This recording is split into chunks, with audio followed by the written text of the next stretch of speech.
Good afternoon. It's a pleasure to welcome all of you to this Columbia World Leaders Forum event. My name is Michael Gerard. I'm a professor at Columbia Law School and director of the Center for Climate Change Law. We're honored to be joined today by the President of the Republic of the Marshall Islands, Christopher J. Loeak. President Loeak, welcome to Columbia, and we thank you for being here today. We also want to welcome Senator Tony DeBroom, Minister in Assistance to the President, and several other leading officials from the Republic of the Marshall Islands who are also with us today. This event is co-sponsored by the Columbia Earth Institute, which functions as an interdisciplinary hub bringing together engineers, economists, legal scholars, social, political, and physical scientists, and more than 200 research scientists from the Lamont Doherty Earth Observatory. The World Leaders Forum was founded in 2003 by our university president, Lee Bollinger, to support robust dialogue in the most pressing issues facing the global economy.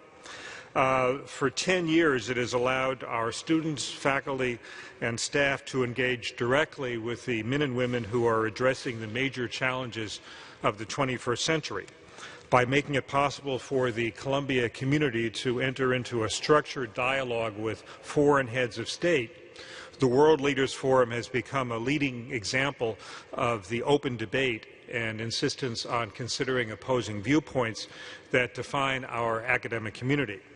Along with the network of Columbia Global Centers and our Committee on Global Thought, the World Leaders Forum plays an essential role in making Columbia a truly global university.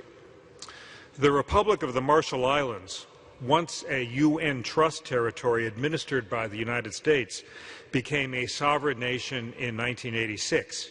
It has a population of roughly 55,000 people, with 29 atolls and 5 islands, some 2,400 miles west of Hawaii, just north of the equator. Almost the entire country is only about 2 meters above sea level, today's sea level. That makes it one of the nations most threatened by the rising seas. But this is not the first time that the outside world has dangerously intruded on this peaceful Micronesian nation. During World War II, it was the scene of major naval battles, and from 1946 through 1958, the United States detonated a total of 67 nuclear weapons over the Marshall Islands atolls of Bikini and Enewetak, leaving a toll of human and environmental damage that very much persists to this day. Nearly 4 years ago, the government of the Marshall Islands approached the Center for Climate Change Law here for help in addressing the numerous unprecedented legal questions that arise when a nation is threatened with submersion. We've been working with them ever since, and I've had the honor of visiting them twice, most recently earlier this month for the 44th Pacific Islands Forum, which the President will be discussing. President Loeak attended Marshall Islands High School and then traveled to the United States to study at Hawaii Pacific College and then at Gonzaga University Law School in Spokane, Washington. He was first elected to the National Parliament in 1985 and served as Minister of Justice, Minister of Social Services, and Minister of Education. Please join me in welcoming President Christopher J. Loeak.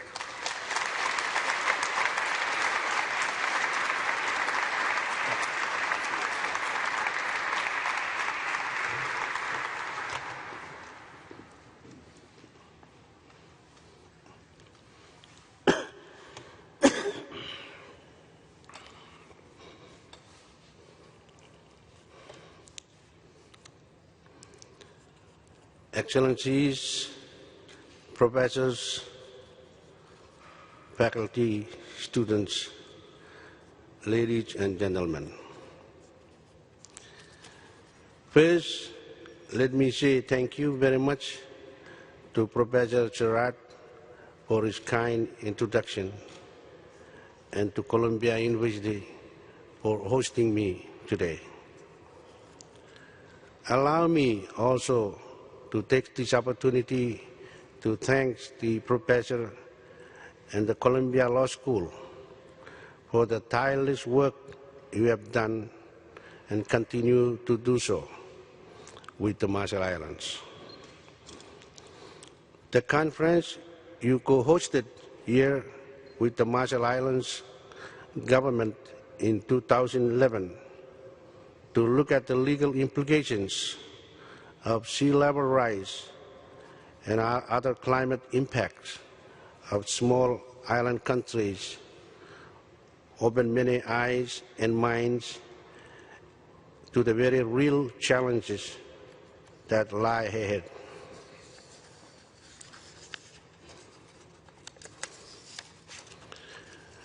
Many around the world know little of my home, the Marshall Islands.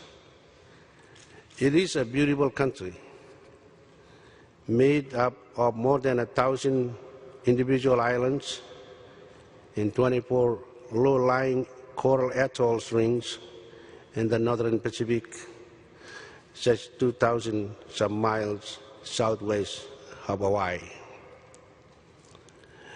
We are a proud nation, but we also face great challenges in addressing core social and economic development goals, basic health, education, private sector growth, among others.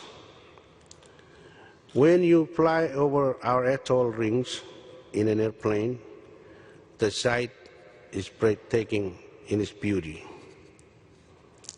At the same time, it dawns upon you how vulnerable our atoll home really is.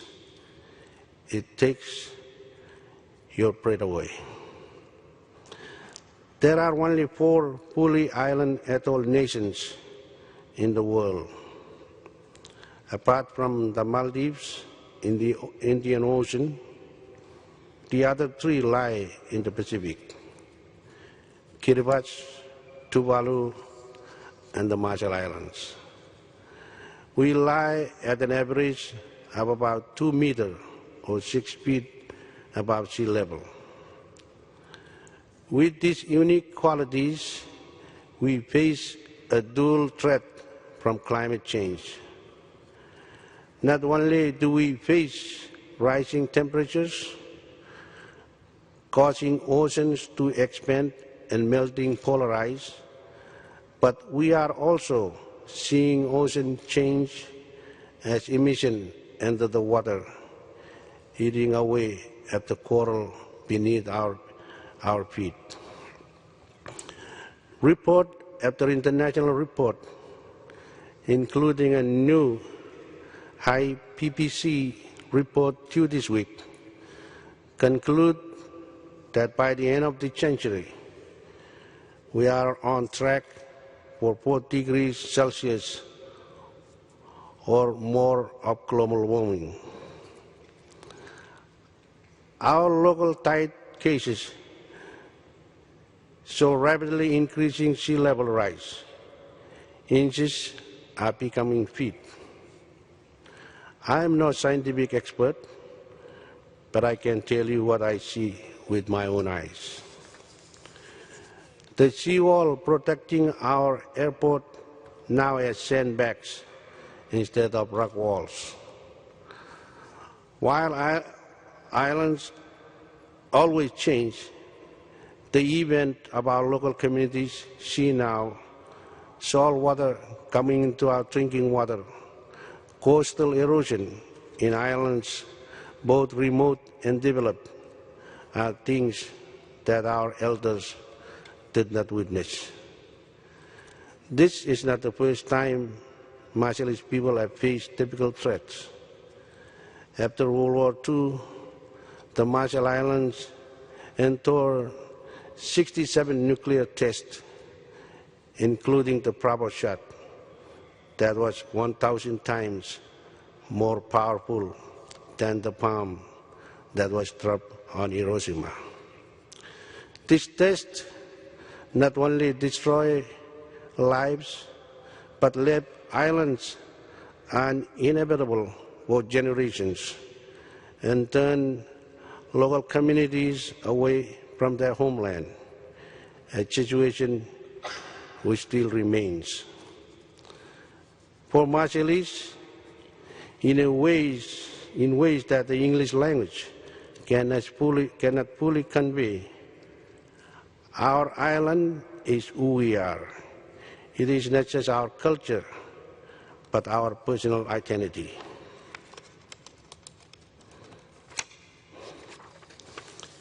In 1954 and 1956, we petitioned the United Nations to stop nuclear testing.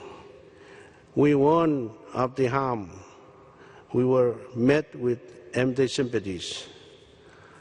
Unlike the Cold War, the global nuclear risk today is very different. But it was not without a heavy burden, very heavy burden, carried by Marshallese people. The Marshall Islands must never again become the collateral damage of international inaction. Again today, the international community is still not listening. In the long term, the 60,000 Marshallese people of my country stand to lose our homes, our livelihoods, our history, our security, and our culture. I cannot put it any more starkly than that.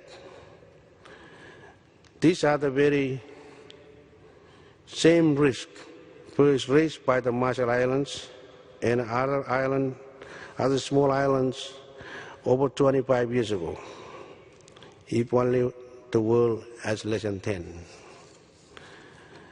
Just because the problem is creeping upon us inch by inch does not make it any less compelling or any less urgent. This is a new type of emergency, likes of which the world has yet to see, for which the world lacks an adequate response. For some, climate change is an important policy issue, but one among many, and it is little more than a distant threat. For us in the Marshall Islands, climate change has already arrived. In May this year, my government was forced to declare a state of disaster after a prolonged and unprecedented drought across our northern atolls left many of our people with barely enough food and water to survive. Thus, hunger and disease quickly set in, and we called for international help. When it arrived, we were hit immediately by a king tide, rising seas that topped the seawall in our capital city, Majuro, forcing the closure of our airport and flooding many homes, including my own backyard. Two climate disasters in 2 months. This is the harsh new reality of climate change. And after last year's superstorm, it seems New Yorkers are starting to feel the same way too. Everything is experience. That is why I'm here, bringing our message to the world. Time is up. We act now or we fail. While the Marshall Islands did not invite, nor did we expect, the looming climate crisis, the true measure of a people is how it responds to adversity. There is no more potent response than leadership, not in words, but in action, not in promises, but in commitments, not in delay, but in doing what is right and doing it now. Like Pacific neighbors, we are working hard to wean ourselves of the expensive and polluting fossil fuels that have long powered our communities. When we finalized our National Energy Plan in 2009, we found that more than 90% of our energy was generated from expensive imported fossil fuel. This was clearly a grave economic threat to our national economy. Like others in the Pacific, we decided to take a new path. We looked for ways to quickly enhance the contribution of renewable energy. Fast forward to today, we have installed solar panels across our vast outer islands. It is our hope and my intention that every household, every school, every clinic, and every dispensary in the outer island will have been completely powered by the clean and natural energy of the sun.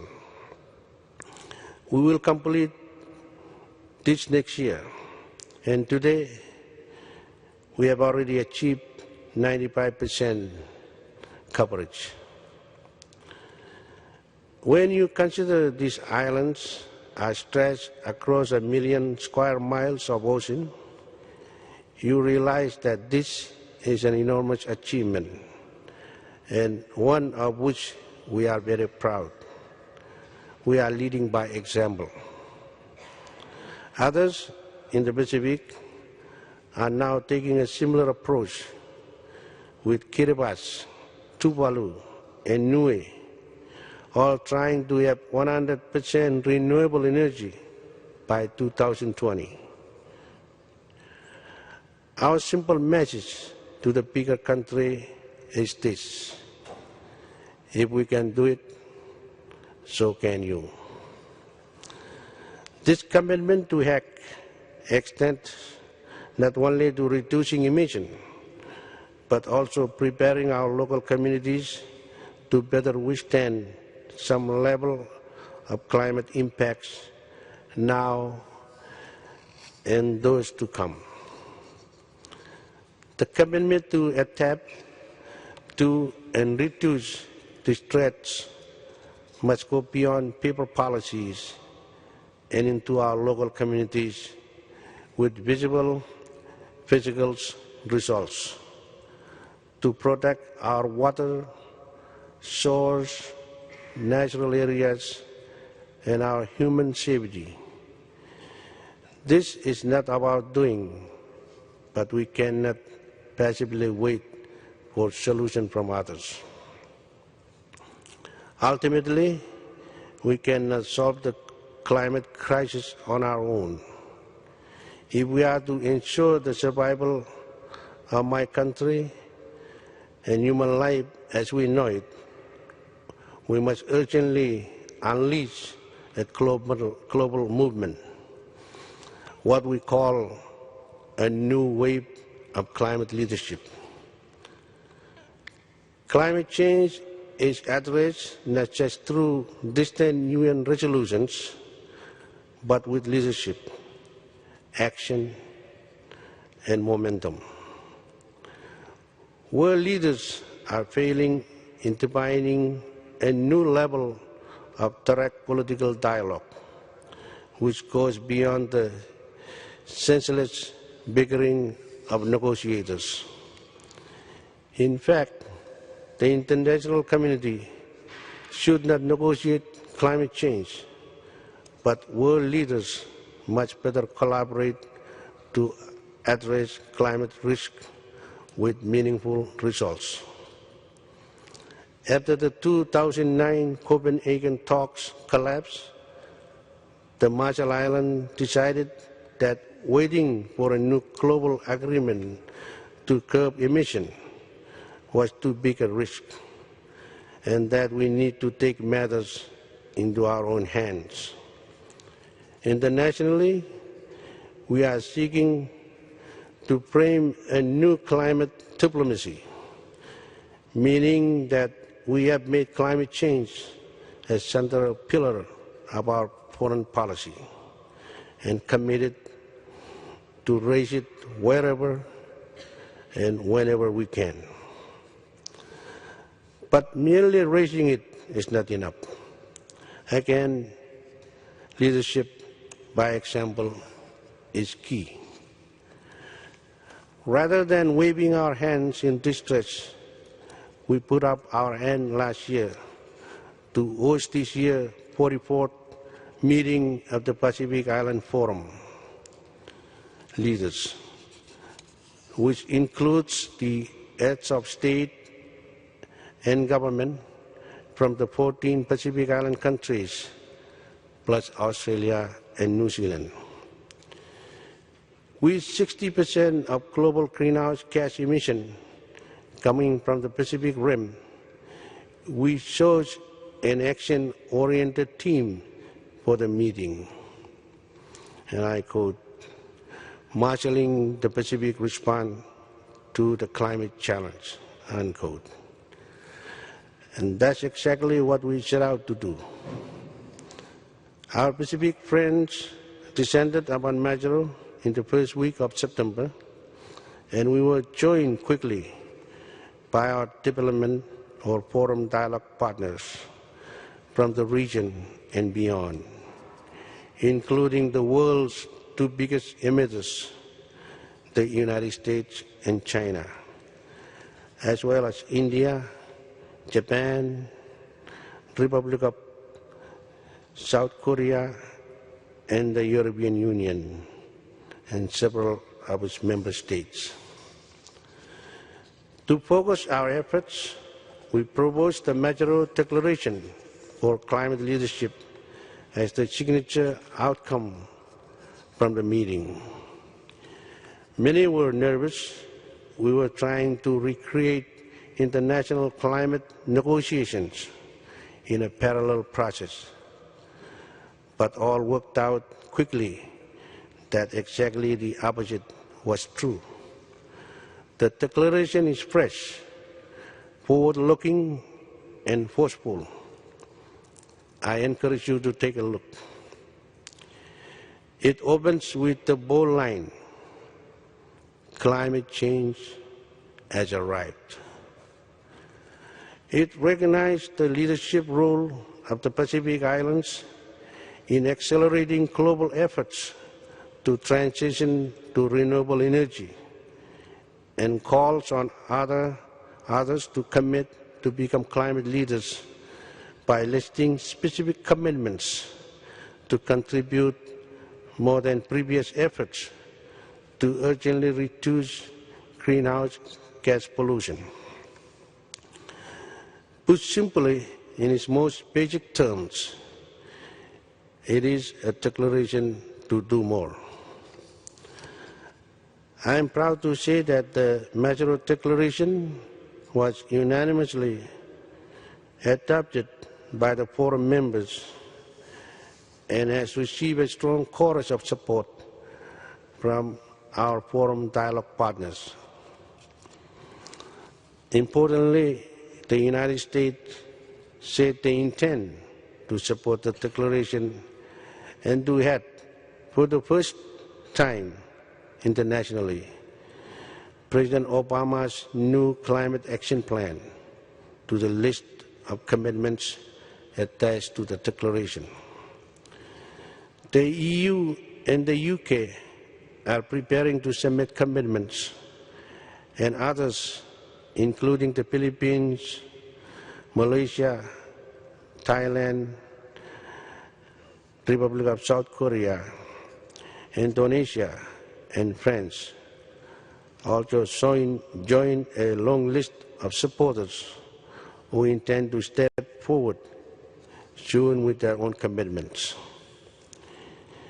It is also important to remember that the declaration is the first text of its kind to encourage commitments from both governments as well as non-state actors, including cities, companies, and civil society organizations. We all need to act and have a shared responsibility to do so. For example, the state of Hawaii is now preparing to sign up to the declaration with its ambitious clean energy program, and we hope that others, such as New York City, will do so too, given that Mayor Bloomberg has been a passionate advocate for climate action. This week, I am in New York to take forward the work we began in Majuro last month. On Sunday, I met with the UN Secretary General, Ban Ki-moon, and I will meet him again on Friday, this time alongside my fellow Pacific leaders. As we agreed at the forum meeting, we will present the Majuro Declaration to the Secretary General as a contribution to his own efforts to spark a new wave of climate leadership and build momentum for his climate change summit in September 2014 and the deadline for the inking of a new international agreement in France in 2015. This declaration does not, by any means, solve the global crisis, but it holds the hope of new answers at a time when all politics have failed. Thankfully, the UN Secretary General understands just how important the fight against climate change is. This past February, he announced that climate change is one of his two main political priorities for this year, alongside Syria. Could there be a clearer expression of the dire threat climate change poses to the world? In the year ahead, as chair of the Pacific Islands Forum, my absolute priority will be to fight for a safe climate future for my people, the Pacific region, and indeed the entire world. We must seize this moment and rededicate ourselves to ensuring that a new wave of climate leaderships takes hold. While countries like mine will be the first to go, we are only the front line. No country is immune. We must all declare our sincere and heartfelt commitment to take responsibility. Every one of us, government, citizen alike, to win this war. This is a war for nothing less than the future of humanity. It will take every one of us. Komol Tata, thank you very much.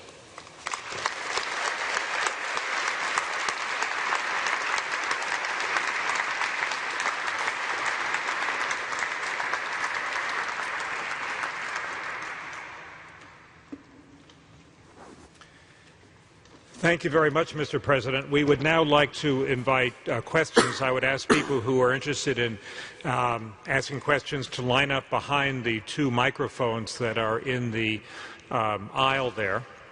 And when you ask a question, please also indicate your name and what school within Columbia University you are affiliated with.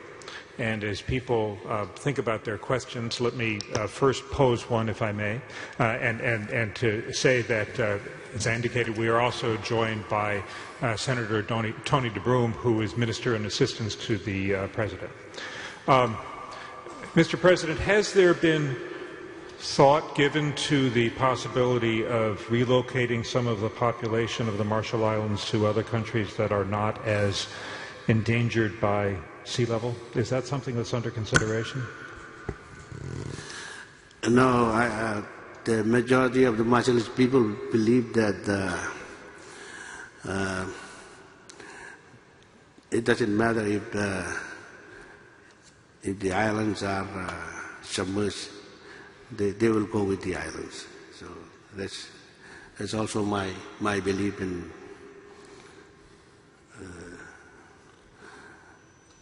nobody wants to leave the islands because of climate change. That's why we're trying everything within our power and means to bring about change.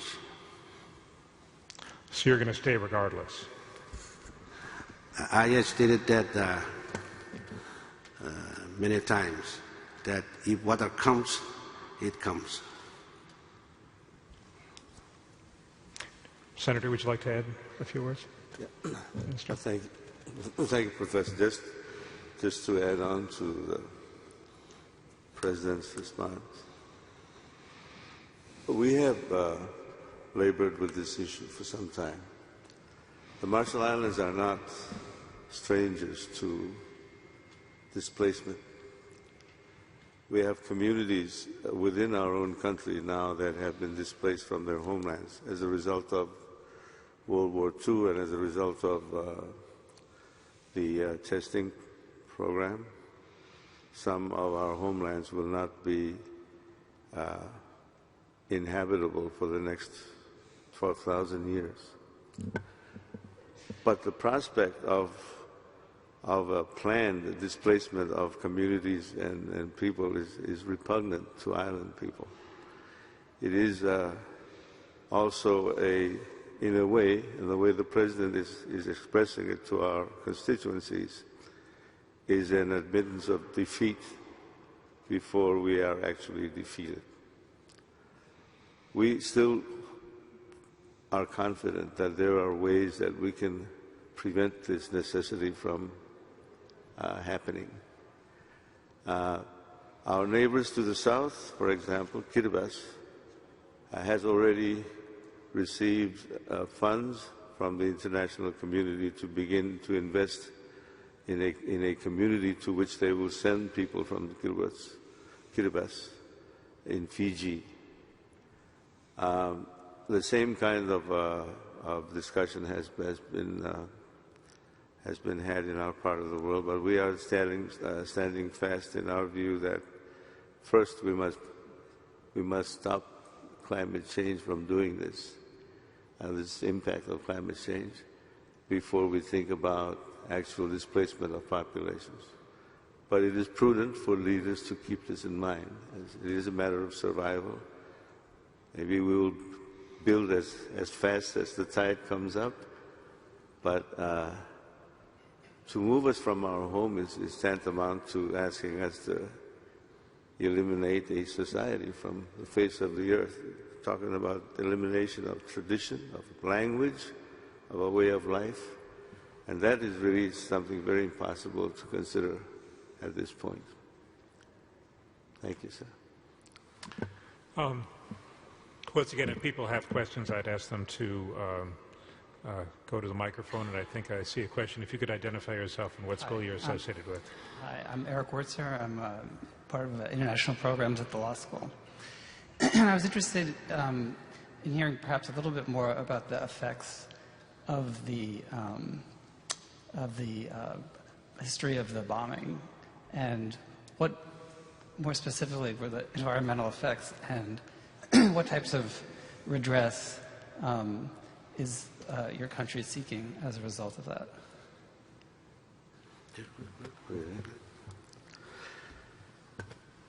As part of the settlement under the Compact of Free Association, which governs the relationship between the United States and the Marshalls. There was a fund set up to provide compensation for physical injury and property damage. The fund was set up at $150 million in 1986, based on the United States' own estimate as to what those damages would amount to in terms of money. As it has turned out, we have not been able to compensate in full any of the claimants for physical injury to this day. We have just barely touched some of the land damages claims, but for the most part those are adjudicated but not paid. And the amount is closer to $4 billion than $150 million. Those amounts are based on United States' own formula for deciding how much to pay for certain anomalies, certain sicknesses, as well as land damage calculated on a production basis. Minister, would you like to spend a minute just describing, or Mr. President, the Nuclear Claims Tribunal and what it did and how it operated? To administer this fund, the $150 million, a nuclear tribunal was established, again by agreement with the United States, which allowed for people to file claims, and the three-member tribunal would adjudicate these claims, establishing an award for either physical injury or for land damages. Physical injuries were put up as a priority for those compensations, but as I said, to date we have not been able to fully compensate for those physical injuries. And litigation has been brought by various groups in the Marshall Islands against the United States government to seek compensation, but so far all of that litigation has been dismissed by the courts of the United States as outside of their jurisdiction. My name is Eric Elbay from the School of Engineering. Mr. President, thank you very much for coming to us today. I had a question concerning the recent treaty you were describing that has been signed in. Unfortunately, I have not gotten around to reading it yet, though I most certainly will with your mention of it, so thank you. But could you mention what you think the most critical points of action in the treaty are? Okay. This is the Majuro Declaration. It is called the Majuro Declaration, and you can access it at majurodeclaration.org. Actually, you can sign on to it. What the declaration does is first of all, it recognizes that efforts so far at addressing climate change impacts or the threats of climate change have fallen quite short of expectations of the most vulnerable countries and the rest of the world. We talk about it a lot, we understand it a lot, the science is in, but there is really no action being taken. Secondly, it allows for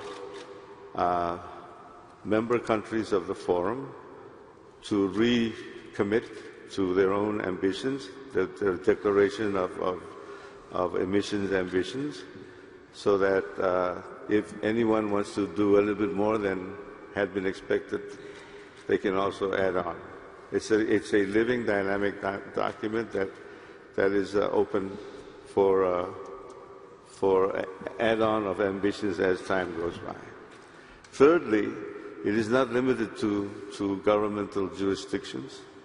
It is open to states. For example, this week we expect to announce tomorrow or Friday that the state of Hawaii has signed on as the Hawaiian Islands, and something that, miracles of miracles, has been approved by the United States State Department. So we take that as a good sign. Also, it allowed, for example, for the Secretary of Interior to pledge to list the Obama plan for climate change as part of the declaration. This morning, the President of the European Union announced at a breakfast meeting that the European Union is working to not only list, but hopefully we can talk them into listing more than they have actually proposed to list.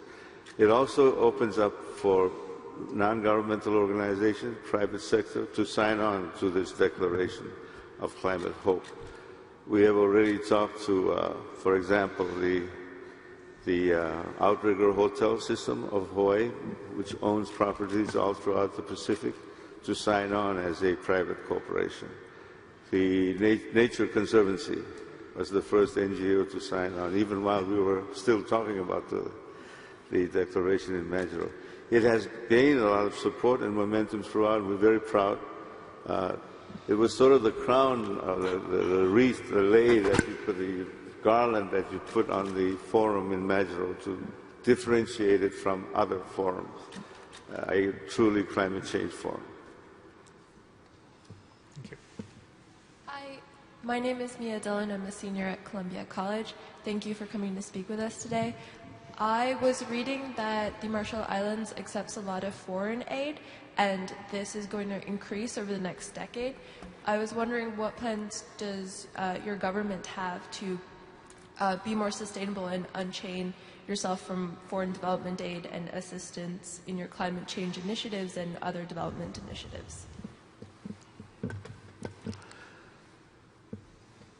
The Marshall Islands received a lot of assistance from various sources, including the United States. However, we do not necessarily define the assistance that we receive as aid. We provide for the United States, for example, access to our waters, our lands, and our skies for defense and security purposes. And that has a price. In the compact, the United States pledged to do certain things, and we pledged to give back certain things. So it's a trade-off. It is not necessarily just helpless Pacific natives sitting there waiting for people to throw money at them, but it is a way of trading something that we have for something that we need. There are people who are generous. There are countries who have given generously to our development programs. For example, we have solarized all our island communities through the assistance of the European Union, France, Japan, Taiwan, and certain other donors. It also contributes. That's one of our contributions to a cleaner Earth. The fact that we've been able to do this in islands that spread over 1 million square miles is in itself, I think, a commendable kind of an effort. But we do try our best to increase our trade. We are members of the parties to the Nauru Agreement. The 8 countries that make up that agreement account for about 54% of the world's raw tuna. So in all likelihood, the tuna that you had last week was probably from our part of the world. Thank you. Thank you. Yeah. My name is Richard Weinstein. I'm an attorney in New York and New Jersey, formerly with the Environmental Protection Agency for about 8 years. And I worked on a number of matters in Superfund. And this whole issue of global warming reminds me of the immediate concern of dealing with a problem that was Superfund, which was the hazardous waste dangers that to people and to lands and the saturation of chemicals. And what was the solution was getting money to solve the problem of not making a piecemeal attack, but actually going there and spending whatever is needed to remediate the problem. And the parallel seems to me to be here. And I was wondering, are you familiar with the case, the Kivalina case, which was brought in California, in the Northern District of California, by an Indian tribe or actually an Alaskan tribe that is a sovereign nation in Alaska. that are suing all the fossil fuel companies, all the oil companies, to try to get money to deal with the problem that they face, which is also the problem that the Marshall Islands face, which is one of the solutions is to abandon the settlement there and to leave the area that they've been in for time immemorial was the word they used. It seems to me that a case against all those oil companies, Exxon, BP, all the ones that are listed in the Cavallina case, might be a solution for the Marshall Islands and maybe would bring more attention to them and bring money, which sounds like to me could be a solution, at least to start to deal with things other than enumerating the greenhouse gas reductions and solutions you came up with before, which you enumerated, to actually get some on-the-ground, response from those people who may be responsible. The theory is that these oil companies created all these fossil fuels that have been burned and have been creating the greenhouse gases that are causing the heating of the atmosphere. Thank you. I think we have the question. Jurisdiction. There have been discussions in the past about suing agencies of the United States involved in the testing, for example, or the private contractors that did some of the work out there. When we settled the compact negotiations with the United States, there was a provision in there called the espousal, where, as a price for freedom, the Marshallese government, the new government of the Marshall Islands, pledged to espouse all claims against the United States beyond the $150 million that was set aside to compensate for the nuclear damages. That has been an impediment to move forward with some of the cases that might look attractive to recover damages. However, that provision also contains a window which goes something like this. If in the future you discover that there are changed circumstances that are different from what you knew in 1986 when the settlement was made, then you may file a petition, a changed circumstance petition with the United States Congress to retable the issue of compensation and the adequacy thereof. That has been done, but there has been no response from the United States. That was filed in 2000. So 13 years now. We're still we're taking it back and trying to rewrite it and refile it again to see if we might be able to find ways in that avenue. But there are attempts, there are efforts ongoing to try and find ways to deal with this massive problem of damages that needs to be. It's an open wound between the two countries that needs to be healed. There are people also trying to help us, just simply filing action to compel the United States to live up to its obligations that seem to be on paper but not yet carried out.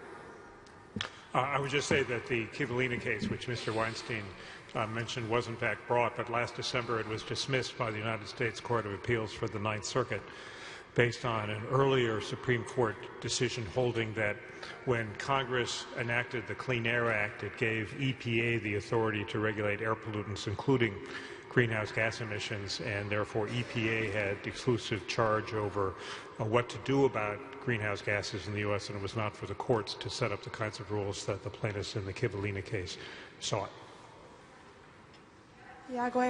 from Gaudes.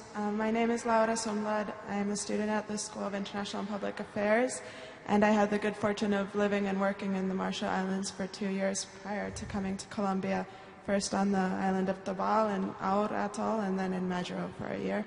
So I'm very happy to see Marshallese leaders here at Columbia. You've mentioned the solarization of the outer atolls, and I also saw the spreading of the telecommunications system and the reverse osmosis on the northern outer atolls. And I was wondering what the Marshallese government's next goal is for technology transfer to improve the quality of life of Marshallese people in the urban and rural areas, and how could that be designed in a way that really builds on the traditional skills and knowledge that exist on the islands. Thank you. Thank you. I failed to mention that in addition to solarization of homes, all schools in the outer islands also have solar, as well as dispensaries. The schools also include, of course, lights and computer plugins, but the dispensaries include refrigeration for drugs and pharmaceuticals. We are also working to add on solar to grid for the district centers of Majuro and Kwajalein to improve. We're producing electricity for 62 to 65 cents a kilowatt, and we're only able to charge our people 43 max. So the government bears a good 20 cents of every kilowatt that is produced as subsidy. If we can do 20%, maybe 800 kilowatts in Ibai and maybe 1 megawatt in Majuro, you can save up to 25% of the cost of producing electricity in those communities as well. And it's cleaner and also renewable, and it does help to wean us off the petroleum habit.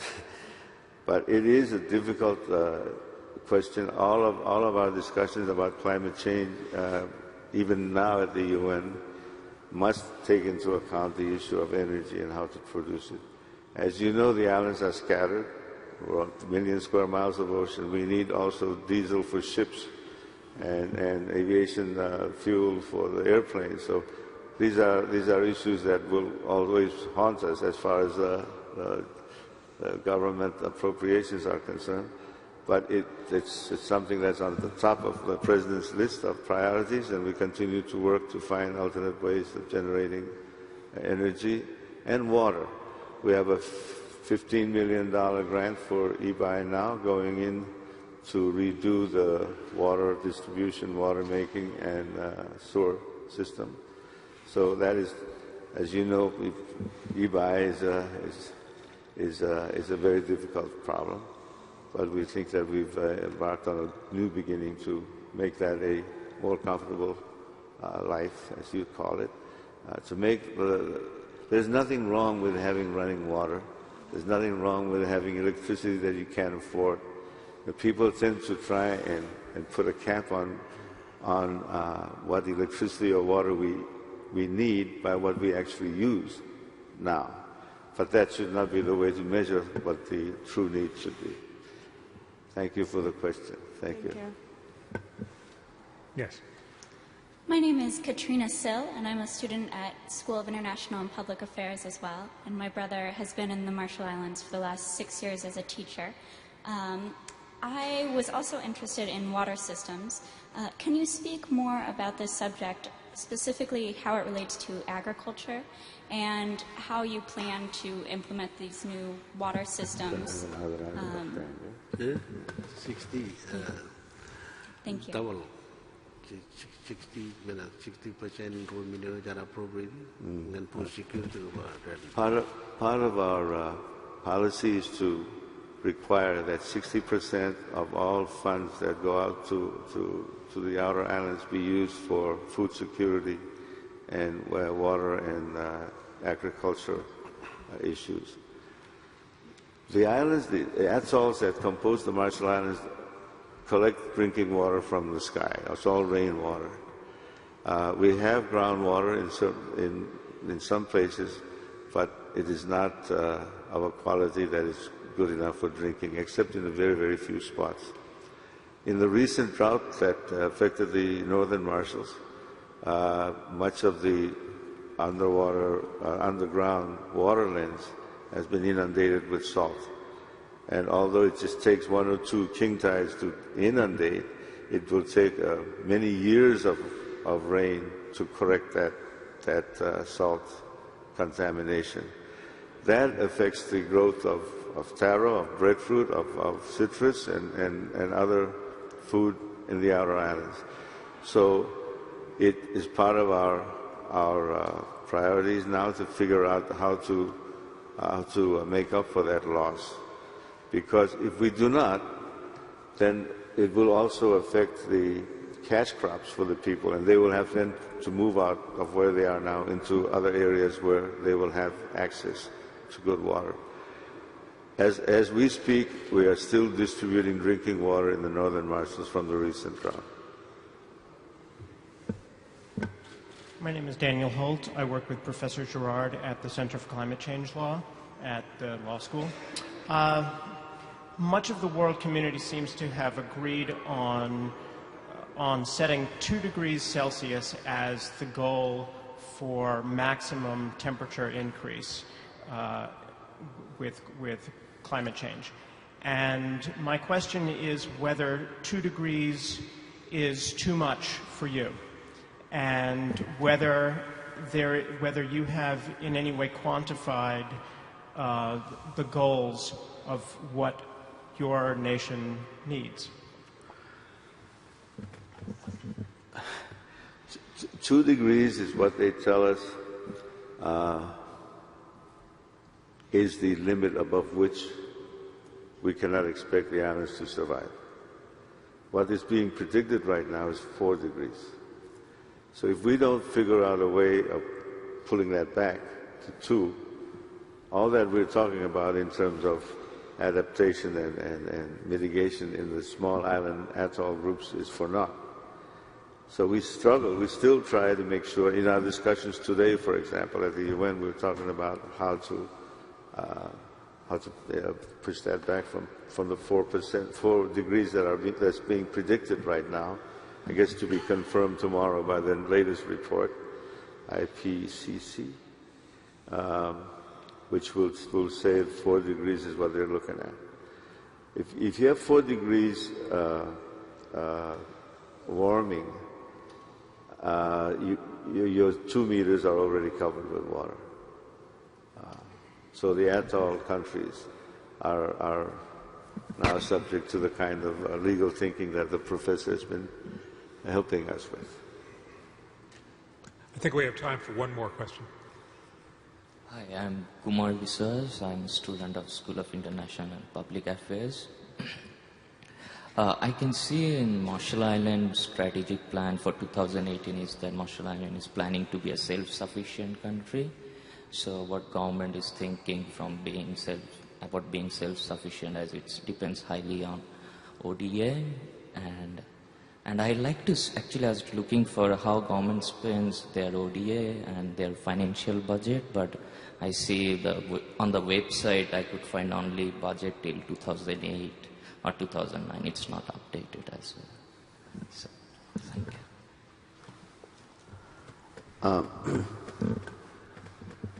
Small island groups like the Marshalls, Kiribati, and Tuvalu can be self-sufficient and can, in fact, augment what they earn on an annual basis with trust funds that have worked in the other areas. But in our case, we're still struggling to make sure that produces a return so that the government can be sustained post-2023. But ODA is mostly used for the purposes of any of these grants is usually prescribed by the donor country before it comes to the islands themselves. We have tried to concentrate, as of recent times, on the provision of affordable energy and water. The 2 most touted resources for the islands that people claim can in fact form the basis for self-sufficiency for these small islands is tuna and tourism.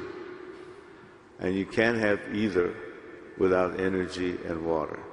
So if we can solve that problem, have water that is affordable and energy that can be turned into the processing and value adding to the tuna, we can in fact be be self-sufficient. We are also very seriously, and we've just been awarded a grant to do a feasibility study for the first commercial ocean thermal energy conversion plant in the world. And we are going to pursue that because it gives us those two. It gives us energy, it gives us water on a renewable basis and on an affordable basis. But it also allows us to provide for the development of fish processing and tourism. Also, it can, at some point, allow for the production of hydrogen for export. That will make these traditional basket cases economically in the Pacific, if all goes well, net exporters of energy within our lifetime. And as these platforms are ocean-based, they're platforms that sit on the water, they will be a lot more resilient to climate change than something that you would put on land. So yes, we are looking for all means to be self-sufficient. Some of them are exotic, some say over-ambitious. But in the situation that we are at right now,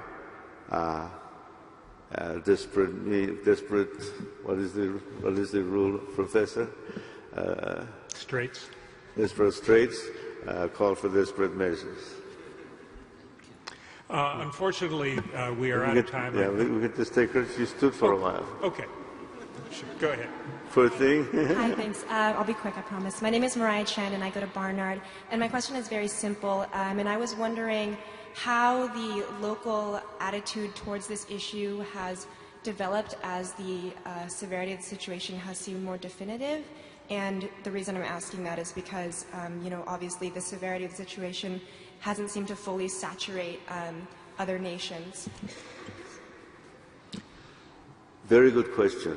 And one of the most rewarding part of this mission in climate change diplomacy, in climate change work, in climate change negotiations is the involvement of our young people. Because we see this not as a problem for us. We're going to be gone before the water comes. But it's for the next generation and the generation after that. It's for the children and the grandchildren, great-grandchildren. And we have a very good network of young people working with government, with NGOs, with the schools and the churches to bring this matter to the community, to the home, as an issue that we should all be concerned about.